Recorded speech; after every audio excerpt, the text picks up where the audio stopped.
राष्ट्रीय किसान कर्जमुक्तीसाठी शेतकरी कर्जमुक्ती महामेळाव्याचे आयोजन।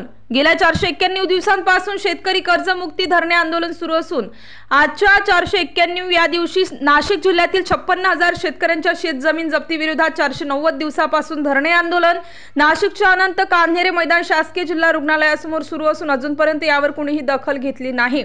त्यामुळे शेतकरी संघटनेचे राष्ट्रीय अध्यक्ष रघुनाथदादा पाटील यांच्या अध्यक्षतेखाली संपूर्ण कर्जमुक्ती महामेळावा आयोजित केला गेला। व्यवस्था परिवर्तन जन आंदोलन या माध्यमातून येणाऱ्या विधानसभेच्या निवडणुकीच्या उमेदवारांनी घोषणा देखील या ठिकाणी करण्यात आली। या प्रसंगी शेतकरी संघर्ष समन्वय समितीचे प्रदेशाध्यक्ष भगवान बोराडे यांच्यासह 938 आदिवासी विकास संस्था समितीचे अध्यक्ष कैलास बोराडे, समन्वयक समिती अध्यक्ष दिलीप पाटील यांच्यासह नाशिक जिल्ह्यातील तमाम शेतकरी बांधव मोठ्या संख्येने यावेळी उपस्थित होते।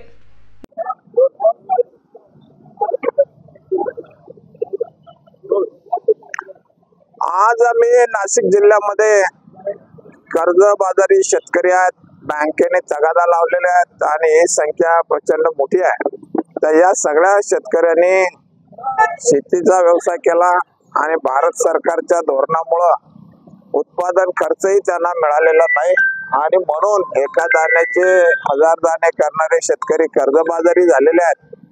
तर ही कर्ज सुप्रीम कोर्टाच्या निर्णयाप्रमाणे अनैतिक आहेत, हे आम्ही देणं लागत नाही, हे आज आम्ही जाहीर केलेलं आहे। उद्या महाराष्ट्रामध्ये निवडणुका जाहीर होणार आहेत आणि या निवडणुकामध्ये आम्ही एक आंदोलनाचा भाग म्हणून या निवडणुका सर्व कर्जबाजारी शेतकरी संपूर्ण कर्जमुक्ती झाली पाहिजे या मुद्द्यावर लढवणार आहोत। आमच्या निवडणुकीचा एक कलमी कार्यक्रम आहे। सर्व शेतकरी, शेतमजूर, बारा बलुतेदार हे कर्जमुक्त झाले पाहिजेत, हे आमच्या निवडणुकीचा अजेंडा आहे आणि त्याच्यासाठी सर्व जागा महाराष्ट्रातल्या आम्ही निवडणूक लढवणार आहोत आणि जिंकणार आहोत। मला खात्री आहे की महाराष्ट्रामध्ये आज जे पैशाचा ऊत आलेला आहे आणि असे जे राजकीय पक्ष आहेत, हे सगळे पक्ष ही जनता नेस्तनाबूत करून टाकेल आणि आमच्या अन्नदात्यावर विश्वास ठेवेल। आमच्या आत्महत्या करणाऱ्या शेतकऱ्यांना आणि या महाराष्ट्राला, देशाला वाचवण्याचा निर्णय उद्याच्या विधानसभेमध्ये महाराष्ट्रातली जनता घेईल, जन आंदोलन उभं राहील अशी मला खात्री आहे।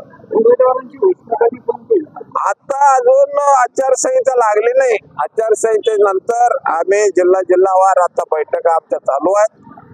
चंद्रपूरलाही आज बैठक चालू आहे, सगळ्या ठिकाणी आमच्या बैठका चालू आहेत। विदर्भ, मराठवाडा, पश्चिम महाराष्ट्र, उत्तर महाराष्ट्र, कोकण, मुंबई सह सर्व ठिकाणी आमचे उमेदवार उभे राहिलेले दिसतील। नाशिक स्टार न्यूज साठी मोहसिन पठाण, नाशिक।